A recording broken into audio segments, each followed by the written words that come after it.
Jake Morrison felt like he was swimming up from the bottom of a deep, dark ocean. His mind was foggy and his body felt heavy as lead.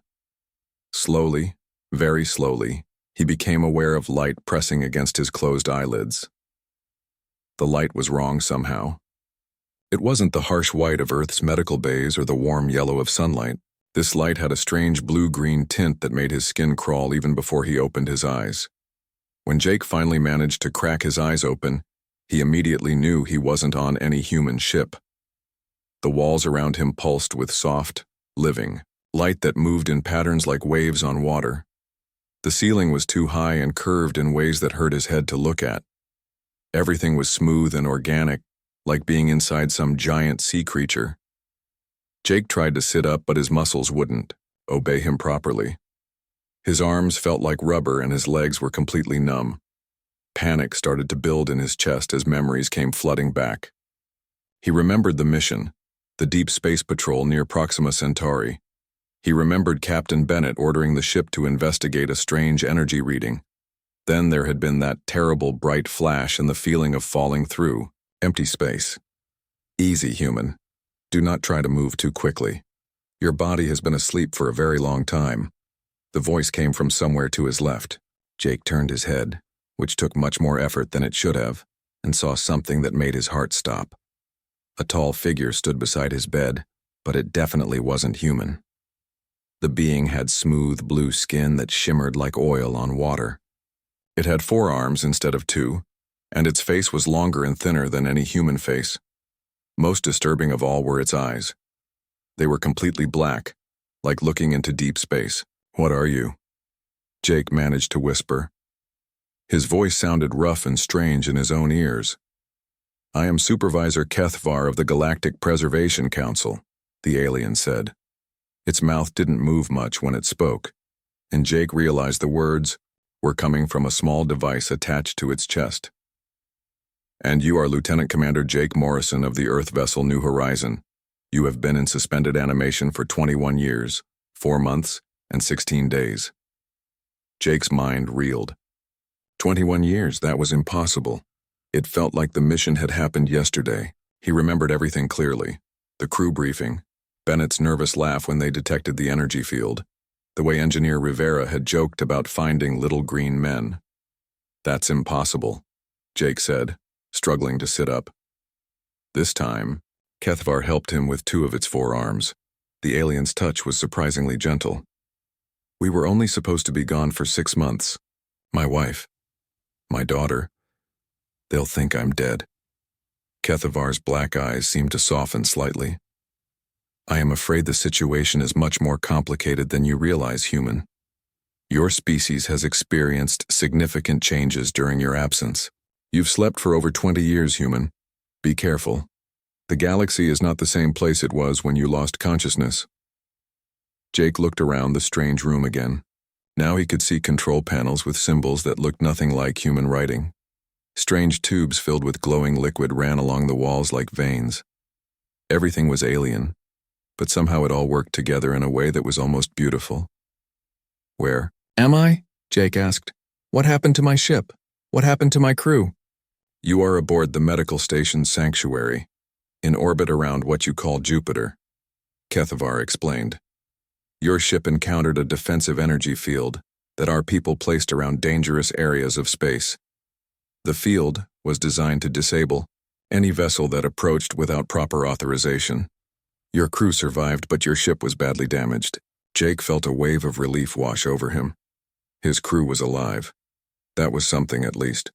But questions kept piling up in his mind like snow in a blizzard. Why were we put to sleep for 20 years? Why wasn't I sent home? HFY moved to a wall panel and touched it with one of its long fingers. The wall lit up and showed what looked like a star map, but with symbols and colors Jake didn't recognize. "Because, Commander Morrison, your species has become what we classify as a Category 7 adaptive threat. During the time you have been asleep, Earth made official contact with the galactic community. However, your people did not react as we expected them to." "What do you mean?" "Most species, when they encounter galactic civilization, are overwhelmed, They accept their place as junior members and spend decades or centuries slowly learning our ways. Humans did not do this. Kethvar's voice had a tone Jake couldn't quite identify. Was it admiration? Fear? Instead, your people began adapting our technology at a rate we have never seen before. Within 5 years, they were improving on designs that had remained unchanged for millennia. Jake felt a strange mix of pride and worry. Humans had always been good at taking existing ideas and making them better, but from the way Kethvar spoke, it sounded like that might not be a good thing. So you kept me asleep because you're afraid of humans? Not just afraid, Kethvar admitted. The Galactic Council has spent the last 15 years debating what to do about your species. Some members believe humans should be contained to your home system permanently. Others think your people should be eliminated entirely before you become too dangerous. Jake felt cold despite the warm air in the medical bay. And what do you think? I think, Kethvar said slowly, that the galaxy has never seen anything like humanity before. Your people do not just survive. You transform everything you touch. This could be the greatest gift the galaxy has ever received. Or it could be the end of civilization as we know it. The alien moved closer to Jake's bed and leaned down so their faces were level. You are being awakened now because one of your crew members has requested you specifically. Captain Bennett has become quite famous during your sleep. She has done things that have amazed and terrified the entire galactic community. Lisa's alive? Jake felt hope bloom in his chest. More than alive, Kethvar said. She has become a legend, and she believes you are the key to determining whether humanity will be welcomed as partners in the galactic community, or whether your species will face extinction. Jake stared at the alien supervisor, his mind racing. 21 years. His little girl would be a grown woman now. His wife might have remarried, thinking he was dead. And somehow humanity had gone from taking their first steps into space to being considered a threat to the entire galaxy. What does she want me to do? Jake asked quietly. Kethvar straightened up and all 4 of its arms moved in what might have been a shrug. Save your species, Commander Morrison, before it is too late. 3 days later, Jake felt strong enough to walk around the medical station. His legs were still shaky, but at least he could stand without falling over. Kethvar had been patient with his endless questions, explaining how the galaxy worked and what had happened to Earth during his long sleep. The truth was both amazing and terrifying. Your planet was discovered by our scout ships 2 months after your vessel disappeared, Kethvar explained as they walked through a corridor lined with viewing windows. Outside, Jake could see the great red spot of Jupiter swirling like a massive storm. We expected first contact to follow the standard pattern that has been used for thousands of years. What's the standard pattern? Jake asked, still amazed that he was having a conversation with an alien being. The new species is approached carefully. We share basic technology and medicine. We offer membership in the Galactic Council after a probationary period of 50 to 100 years. During this time, the species learns our ways and adapts to galactic civilization. They stopped at a large window that looked out at the stars. Kethvar pointed with one of its 4 arms toward a cluster of bright lights. Earth is in that direction, about 4 light hours from here. When our diplomats arrived at your planet, they expected to find a primitive species grateful for contact with advanced civilizations. Instead, they found humans who asked more questions, in the first day than most species ask in their first decade. Jake couldn't help but smile. That sounded like humans, all right. I'm guessing we didn't just accept whatever you offered us? Your people were polite, but firm. They wanted to understand how everything worked before they agreed to anything. When we shared basic medical technology, human scientists had improved it within weeks. When we provided simple energy generation methods, human engineers created hybrid systems that were more efficient than our own. Kethvar's black eyes seemed to focus on something far away. The Galactic Council became concerned. In all our history, no species had ever improved our technology. We have had the same basic designs for thousands of years, because they work perfectly well. Why change something that already functions? Because that's what humans do, Jake said, quietly. We always think there's got to be a better way. Yes, and that is exactly what terrifies half the galaxy. They continued walking through the station. Jake saw other aliens working at various tasks, but they all stopped to stare at him as he passed. Some looked curious, others seemed afraid, a few looked angry. The problems really started 5 years ago, Kethvar continued. That was when Captain Bennett was released from suspended animation. She was the first of your crew to be awakened, as a test to see how humans would adapt to galactic civilization. How did she do? Too well, Kethvar said grimly. Bennett was assigned to work with our engineering teams to help repair damaged alien vessels. This was meant to be simple labor, following instructions and doing basic maintenance. Instead, she began suggesting improvements to ship designs that had been unchanged for centuries. They entered what looked like a laboratory filled with strange equipment. Holographic displays showed complex diagrams that Jake couldn't understand, but they were beautiful in their complexity. At first, our engineers were offended, Kethvar explained.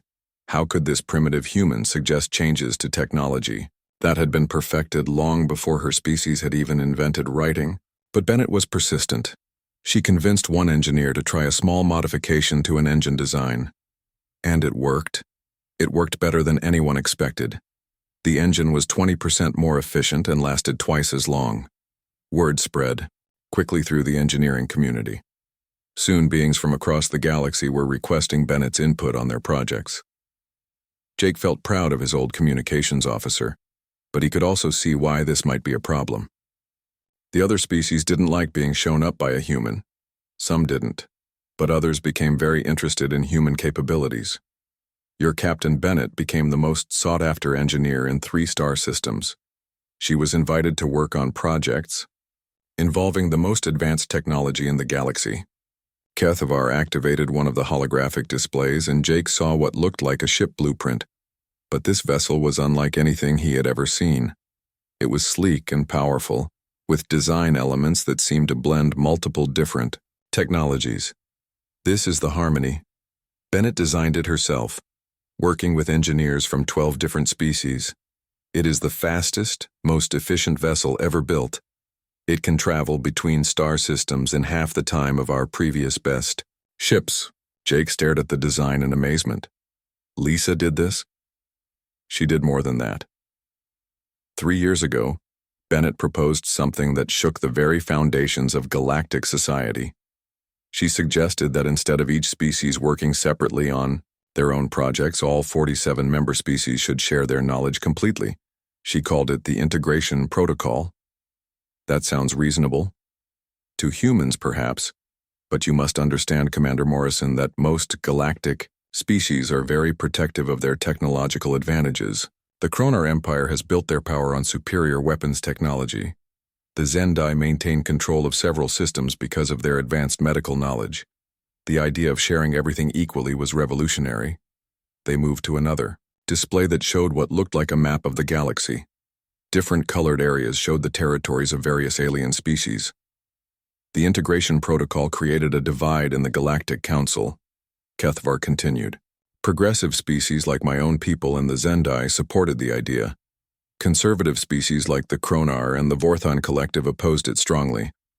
For the first time in recorded history, the Council could not reach a consensus. So, what happened? Bennett didn't wait for official approval. She began working with individual engineers and scientists from species that supported integration. Within months, they had created new technologies that surpassed anything previously developed. Medical treatments that could heal injuries that were once permanent. Energy systems that could power entire planets without environmental damage. Transportation methods that made interstellar travel as easy as crossing a room. Jake felt excitement building in his chest. This was what humans were meant to do. Push boundaries, explore possibilities, make the impossible possible.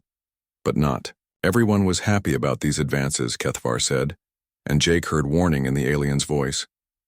The conservative species began to fear that humans were disrupting the natural order of the galaxy. They worried that if human influence continued to spread, traditional power structures would collapse. So they decided to stop us? Some of them decided that humanity needed to be contained permanently within your home system. Others believed that your species should be eliminated entirely before you could cause more disruption. Jake felt cold. Fear replaced his excitement.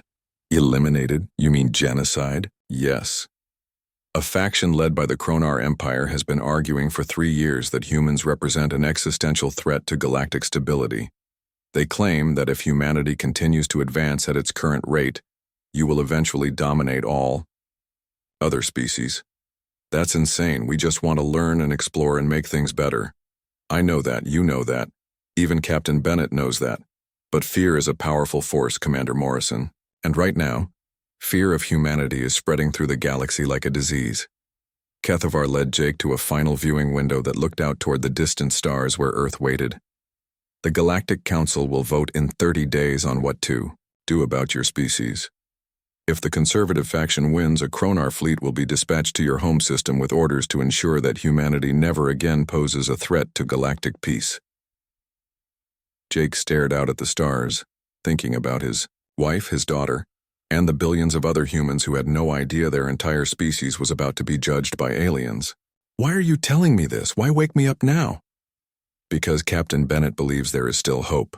She has a plan that might convince the galaxy that humans can be trusted partners rather than feared enemies. But she needs your help to make it work. What kind of plan? Kethavar's forearms moved in what Jake was beginning to recognize as the alien equivalent of a shrug. Something that only humans would be crazy enough to attempt. Something impossible that just might save your entire species. The journey to meet Captain Bennett took 6 hours in a sleek alien transport ship. Jake spent most of the time staring out the viewing port, watching asteroids drift by like islands in an endless ocean. Some of them had been turned into mining stations or research facilities, their surfaces covered with the strange organic-looking technology that all alien species seemed to prefer. But their destination was different. As they approached what looked like just another large asteroid, Jake could see that this one had been extensively modified. Straight lines and geometric shapes broke up the natural rocky surface. Docking. Bays carved into the stone glowed with warm light that reminded Jake of home. "Welcome to Phoenix Station," Kethavar said as their ship settled into one of the docking bays. Captain Bennett's headquarters in the most secret location in the solar system. As they disembarked, Jake was amazed to see human faces among the alien workers. Men and women in practical coveralls moved alongside creatures with forearms, tentacles, and other body configurations that Jake was still getting used to. But what struck him most was how comfortable everyone seemed working together. "Jake Morrison, you haven't aged a day." He turned to see a woman approaching with a familiar, confident stride. It took him a moment to recognize Captain Bennett. She looked older, of course, with gray streaking her dark hair and lines around her eyes that hadn't been there before. But her smile was exactly the same as he remembered.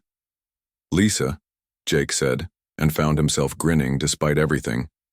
"Kethavar tells me you've been keeping busy while I was asleep." "You could say that."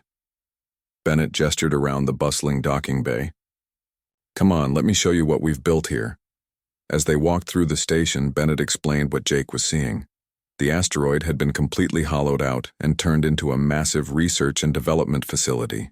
Humans and aliens worked side by side in laboratories, engineering bays, and testing facilities that combined the best of both Earth and galactic technology. "The official story is that this is a mining operation," Bennett said as they entered a lift that moved both up and sideways through the asteroid. "The reality is that this is where we're developing the technology that might save humanity." "Kethavar mentioned you have a plan." "I do. But first you need to meet the rest of the team." The lift opened onto an observation deck that looked out into the center of the asteroid. Jake gasped when he saw what was there. A massive structure filled the central cavity, looking like a combination of a spacecraft and a living organism. It pulsed with soft light and seemed to grow and change as he watched. "My God, Lisa, what is that?" "That," said a familiar voice, "is either going to save the human race or get us all killed." Jake turned to see engineer Carlos Rivera walking toward them. Like Bennett, Carlos looked older but still recognizable. His dark hair was now completely gray and he moved with a slight limp that Jake didn't remember. "Carlos, it's good to see you, old friend." "Likewise, Commander." though I wish it was under better circumstances. Carlos gestured toward the massive structure in the center of the asteroid. What you're looking at is called the bridge. It's the most advanced communication system ever designed, and it's our last hope of convincing the galaxy that humans can be trusted. How does it work? That's where things get interesting, said another voice. Jake turned to see Dr. Amy Foster approaching. She looked the most changed of all his old crew members. Her hair was now silver white, and she had a cybernetic implant over her left eye that glowed softly blue. Amy, what happened to your eye? Alien neural interface technology, she said matter-of-factly. It allows me to connect directly with galactic computer systems. Very useful for research, though it took some getting used to. Bennett led them to a conference table overlooking the central structure. As they sat down, Jake noticed that several aliens were also present, including beings he hadn't seen before. Jake, let me introduce you to our partners, Bennett said. This is scientist Zixara of the Zendai Empire, engineer Vorthak of the Silicon Collective, and medical officer Healer Noon from the Gentle Folk. The aliens acknowledged Jake with various gestures that he assumed were greetings. Each species looked completely different from the others, but they all seemed comfortable working together. Now, Bennett said, let me explain what we're up against and what we're planning to do about it. She activated a holographic display that showed the galactic map Jake had seen before, but this one was updated with current political information. The Kronar Empire has convinced 18 species that humans represent an immediate threat. They've proposed what they call the final solution, the complete elimination of humanity before we can spread beyond our solar system. Jake felt sick. 18 species want to commit genocide? Not exactly, Bennett said. Most of them are just scared. They've been told that humans will eventually dominate the galaxy and reduce all other species to second-class citizens. The Kronar have been very persuasive. Carlos leaned forward. The problem is that many species have never actually interacted with humans. They're making decisions based on fear and propaganda rather than facts. So we need to show them who we really are, Amy added. That's where the bridge comes in. Bennett gestured toward the massive structure below them. The bridge is a quantum consciousness interface. It allows beings from different species to share thoughts, memories, and emotions directly. Not just words or images, but actual experiences. We're going to link volunteers from multiple species together, Carlos explained. When they experience human memories and emotions firsthand, they'll understand that we're not conquerors or destroyers. We're explorers and builders. Jake stared at the bridge, trying to understand the implications. You want to put alien minds in direct contact with human consciousness? It's never been done before, Amy admitted. The technology exists, but no species has ever been willing to risk such intimate contact with another. Mental contamination, loss of individual identity, permanent psychological damage. There are 100 ways it could go wrong. But if it works, Bennett said quietly, it will prove that humans and aliens can not only coexist, but can become something greater together than either could be alone. Scientist Zixara spoke up for the first time. Its voice was like music with harmonics that Jake could feel in his bones. Captain Bennett has convinced many of us that this demonstration could change everything, but the risks are enormous. If the bridge fails or if the experience terrifies the participants, it will only confirm the worst fears about humanity. Engineer Vorthak, whose body seemed to be made of living metal, added its own concerns. The Kronar have already dismissed this plan as desperate manipulation. They claim that humans will use the bridge to control alien minds, which is why we need someone the galaxy trusts to oversee the demonstration, Bennett said, looking directly at Jake. Kethavar has agreed to serve as neutral observer, but we need a human representative who has no connection to our recent activities. Someone who can't be accused of being part of a conspiracy. Jake began to understand why he had been awakened. You want me to volunteer for this thing? Not just volunteer, Bennett said. We want you to be the primary human consciousness in the link. Your memories, your experiences, your understanding of what it means to be human. That's what the galaxy needs to see. And if something goes wrong, If the bridge damages my mind or turns me into some kind of alien hybrid? Amy's cybernetic eye glowed brighter for a moment. Then you'll have died trying to save 8 billion people. Jake looked around the table at his old crew members and their alien partners. These people had spent years working together, building trust, creating something that had never existed before. They had risked everything on the hope that understanding could overcome fear. "When do we start?" he asked. Bennett smiled, and for a moment she looked exactly like the young officer he remembered from 20 years ago. "The Galactic Council vote is in 12 days. The bridge will be ready in 8. That gives us 4 days to gather volunteers and prepare for a demonstration that will either save humanity or doom us all."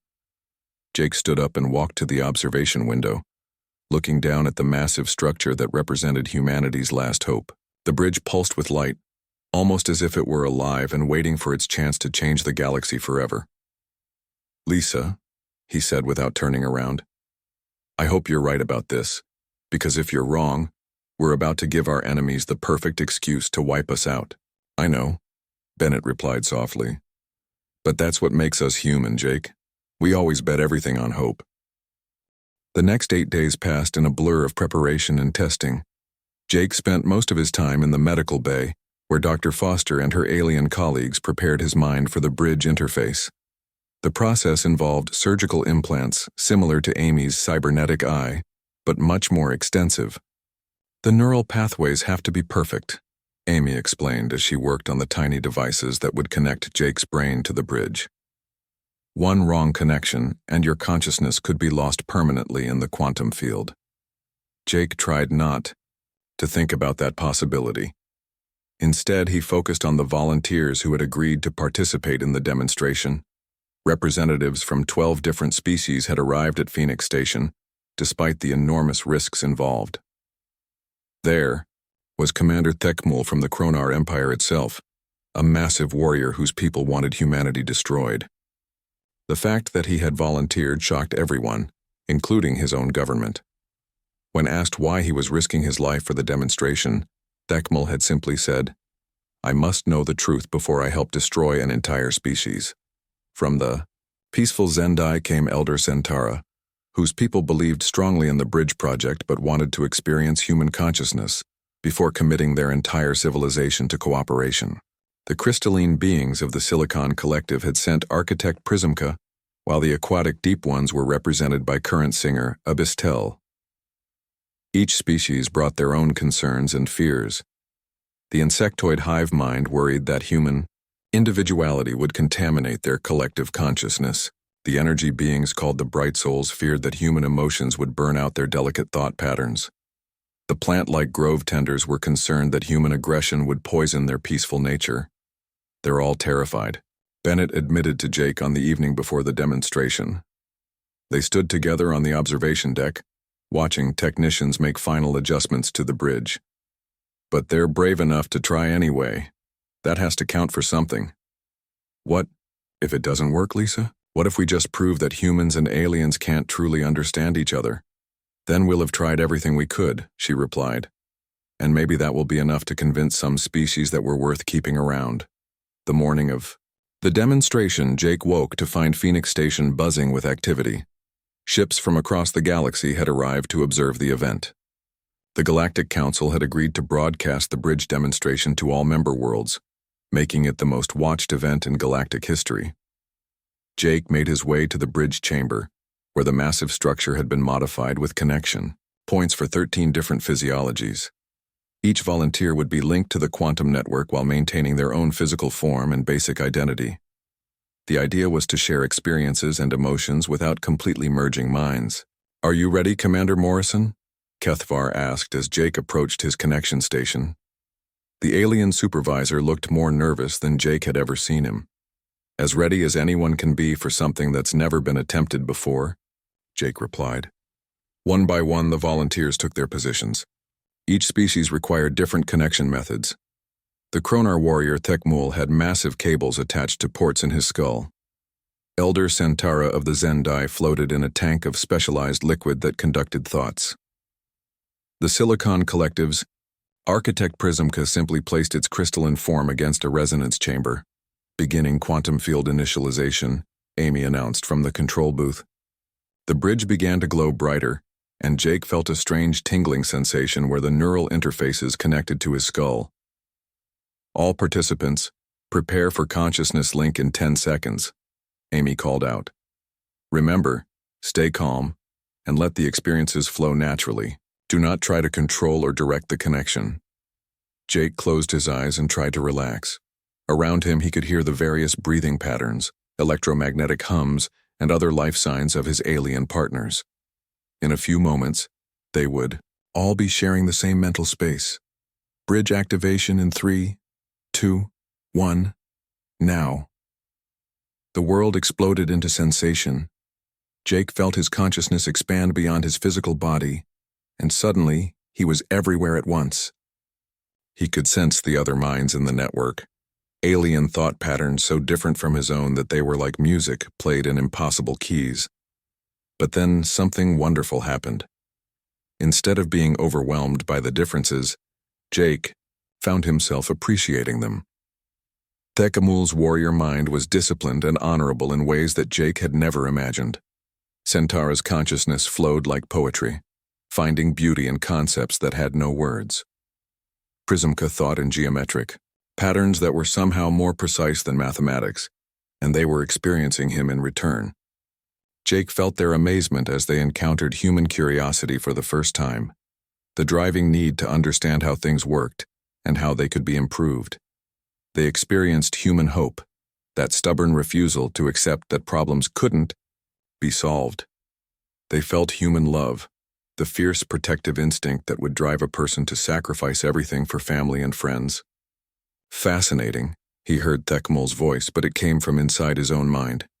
Human aggression is not hatred. It is protection of the weak. Your people dream of impossible things, Centaura observed with wonder. And then you make them real. Jake shared a memory from his childhood, watching the first human landing on Mars and believing that someday he would walk among the stars. The alien minds experienced not just the memory, but the emotions that came with it. The excitement, the wonder, the absolute certainty that humanity was meant to explore the universe. Then Jake experienced their memories in return. Thecamul shared the moment when his people first achieved interstellar flight, and the pride that came with protecting weaker species from cosmic threats. Centaura showed him the Zendai philosophy of harmony, where every action was considered for its effect on the entire galaxy. Prismka demonstrated how the Silicon Collective had learned to think as individuals while remaining part of a greater whole. We are not so different, current singer Abystel realized. Its aquatic consciousness flowing through the network like a gentle tide. We all want to survive and grow and become more than we are alone. But the most powerful moment came when Jake shared humanity's greatest achievement, not a technological marvel or a military victory, but something simpler. He showed them a memory of people from different nations working together to build the first space station, putting aside their differences to reach for something greater. The alien minds in the network went completely silent for a moment. Then, Jake felt something he hadn't expected, hope. Not human hope, but the unique hope of each species, all focused on the same impossible dream. The dream of a galaxy where all intelligent beings could work together without fear. This is what humans offer, Centaura whispered in the shared mental space. Not conquest or domination, but cooperation. They make us all stronger. Your people do not seek to replace us, Thecamul added with something like amazement. You seek to complete us. The bridge connection lasted only 10 minutes, but it felt like hours. When Amy finally powered down the quantum field, Jake found himself back in his own body, surrounded by alien beings who were all staring at him with expressions of wonder. Thecamul was the first to speak.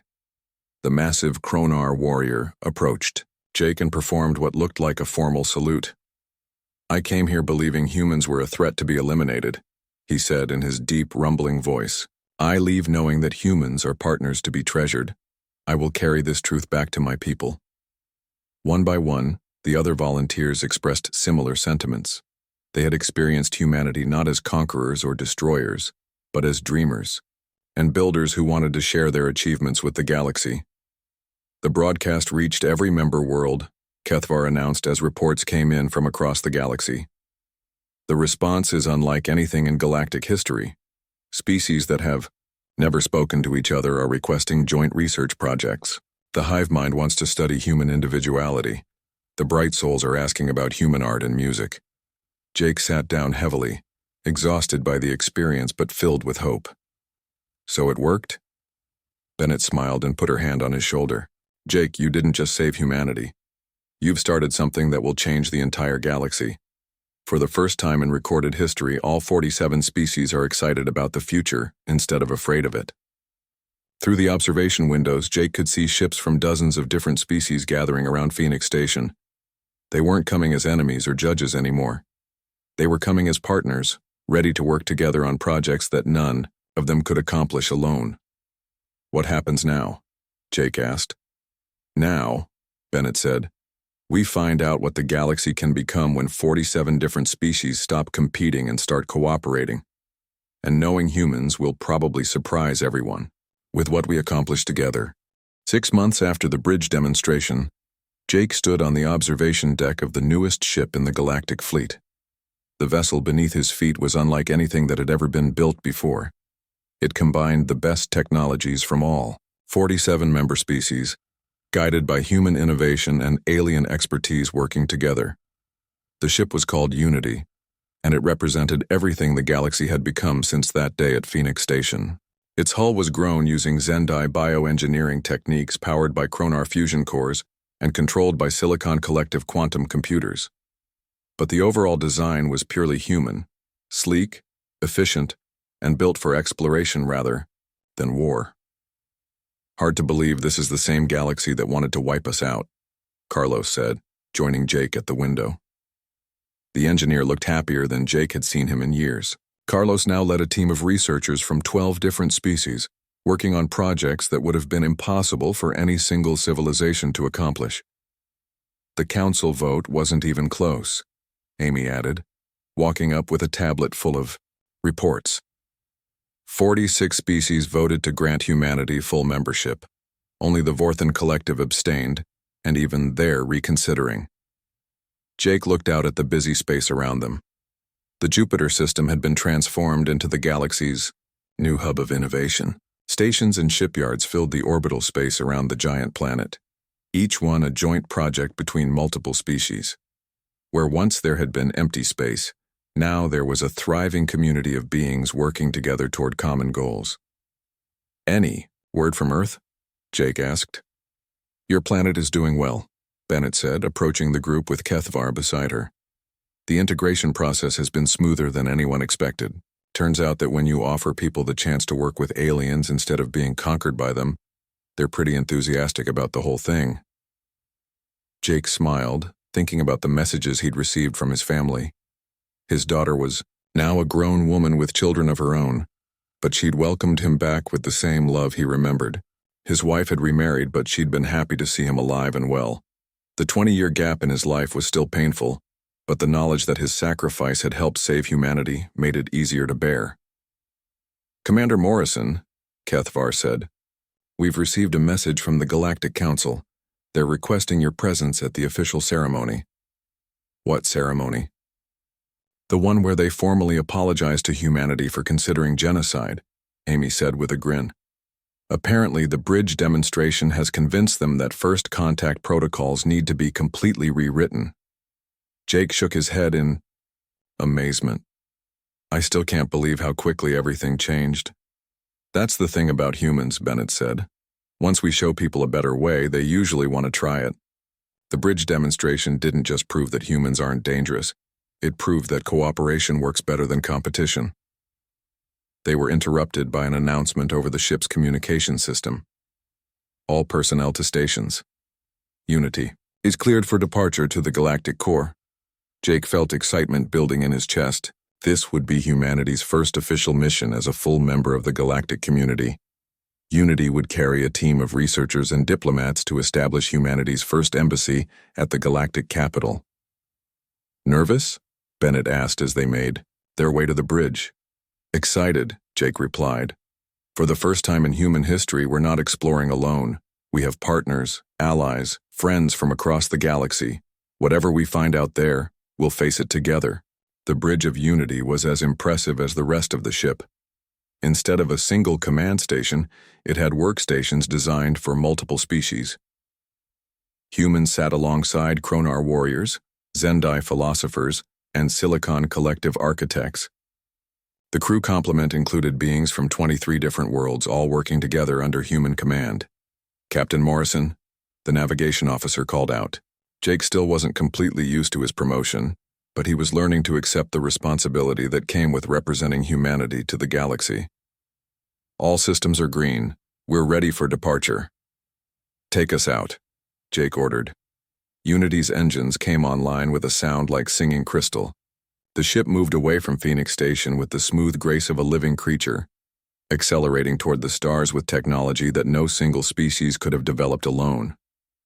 As they reached the edge of the solar system, Jake received one final message from Earth. It was from the Global Council, humanity's new unified government that had formed in response to galactic contact. Commander Morrison, the message began, you left Earth as an explorer seeking unknown worlds. You return as an ambassador carrying the hopes and dreams of all humanity. Whatever lies ahead, know that you carry with you the gratitude of 8 billion people who are alive today because of your courage. Jake closed the message and looked around the bridge at his diverse crew. Each being represented a different world, a different way of thinking, a different approach to solving problems. But they all shared the same goal: to explore the galaxy and make it a better place for all intelligent life. Sir, the communications officer called out, we're receiving a priority message from the Kronar homeworld. On screen, the image that appeared showed Commander Thekmul, the warrior who had volunteered for the bridge demonstration. He looked different now, less fierce, more thoughtful. Captain Morrison, Thekmul said, I wanted to speak with you before you reach the galactic core. The Kronar Empire has decided to dismantle our war fleet. We're converting our ships into exploration and research vessels. It seems that humans have taught us that there are better ways to achieve glory than through conquest. I'm honored, Commander, Jake replied. What will you do instead? We're planning an expedition to the galaxy's edge to map unknown regions and search for new forms of life. Would humanity be interested in joining us? Jake smiled. Send us the details. I think we'd love to help. As the communication ended, Jake realized that this was just the beginning. The bridge demonstration had opened doors that would lead to discoveries and adventures beyond anything humanity had ever imagined. The galaxy was vast and full of wonders, and now humans would explore it not as conquerors or outcasts, but as partners in the greatest adventure in history. Course laid in for the galactic core, the navigation officer announced. Estimated. Travel time, 47 hours. Engage, Jake ordered. Unity leaped forward into hyperspace, carrying its diverse crew toward the center of the galaxy. Behind them, the solar system continued its transformation into a hub of galactic civilization. Ahead of them lay the unknown. New worlds, new species, new challenges that could only be overcome by working together. Jake thought about Supervisor Kethavar's words from that first day when he'd awakened from his 20-year sleep. The alien had said that humanity could be either the galaxy's greatest gift or its ultimate doom. Now Jake knew which one they had chosen to be. Sir, Amy said from her science station, I'm detecting some unusual energy readings from the galactic core. Something big and artificial. Alien technology? Unknown.